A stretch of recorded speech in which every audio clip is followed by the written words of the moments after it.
Hey Genderqueer Chat, happy Tuesday, it's Matt, and I've decided to record this one pretty late in the evening. I'm starting to run out of light, so it's getting darker, so I'll either stop this and go inside, or I'll talk really fast. I also have a really blocked nose, so if I sound a bit strange and don't pronounce my words right, that's why. So this week's topic was suggested by Keenan, and it is, do you ever question your genderqueer identity? Do you ever feel not genderqueer enough or too trans? Do you have conflicting identities or identities that feel like they're conflicting? So this topic's awesome, and it kind of ties in with a couple of other topics that we've talked about recently, at least for me. Back a couple of months ago we did do the topic about how did you come to identify as genderqueer, and I think I inadvertently answered this question as well.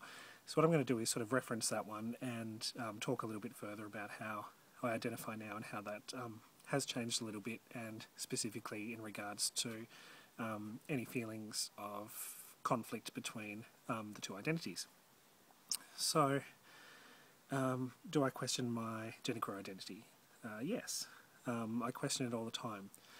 Maybe not from the point that I used to, which was when I was feeling a little bit more uncertain about how I was identifying, and was uncertain about and questioning from that regard, but certainly I still question it and think about it all the time, and I think that's a very healthy thing.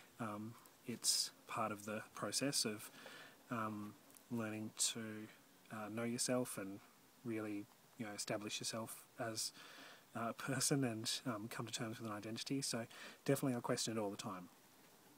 In regards to feeling not genderqueer enough or too trans, not so much anymore. So they were definitely things that came to mind when I first started to identify as genderqueer. And like I said in the previous video about how did I come to identify as genderqueer, I very much felt that it was a process of getting used to that term and learning, or a process of coming to terms with it and working out if it really fit me or not.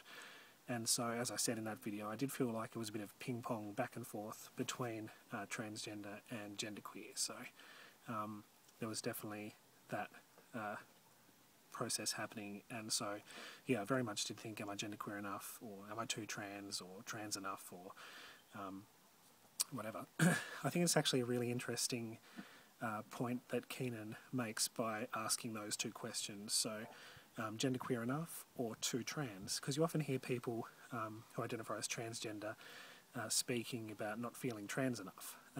So it's kind of interesting that these two things are used as if there's some kind of borderline or a divide between genderqueer and trans. So you can only be genderqueer to this extent, and if you go beyond that, then you must be trans. So of course that's not real and not how we look at it, but that's an interesting way of thinking about it, because when we're sort of stuck in a binary way of thinking, black and white, male and female, it's easy to think if I'm not this, then I must be this, or so if I'm not one, I'm the other, and that's what it was for me, so sort of ping-ponging between transgender and genderqueer.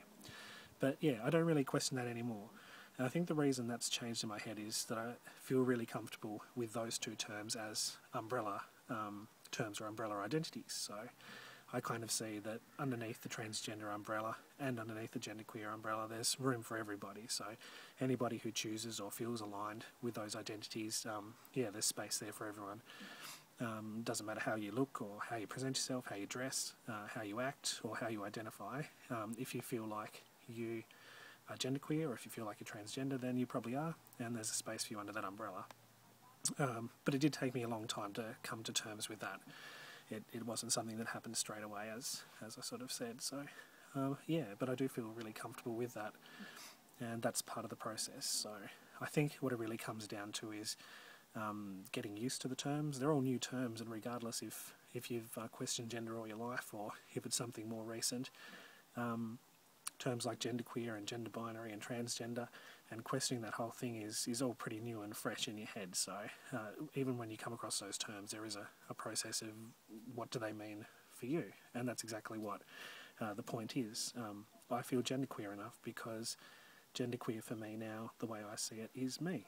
So it's my identity, and I don't feel like I have to dress a certain way or have a certain style or be a certain person. All I have to be is me, and that's genderqueer. So being a part of this channel as well and seeing the diversity of the people who, the contributors, is really good, because we all appear to, we all present in different ways, we all have different ideas, different concerns, different attitudes, and there's not some sort of homogenous, archetypical genderqueer type person. So we're all different, and just looking at that, how could you think otherwise? So so great question, and I'm shivering because it's really cold, which is why I'm talking kind of funny, as well as my blocked nose, so I'm going to cut it off here.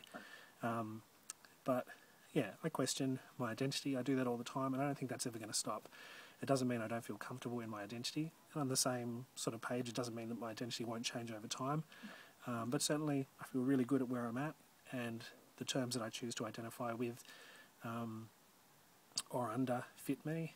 I very much have not become those terms, but have reimagined those terms to fit how I feel about myself, if that makes sense. So there's no conflict between transgender and genderqueer. I think I sit very nicely underneath both those umbrellas. Okay. Interested to hear what everyone else has to say, and feel free to post comments and share your opinions on the topic, and we'll see you next week. Bye.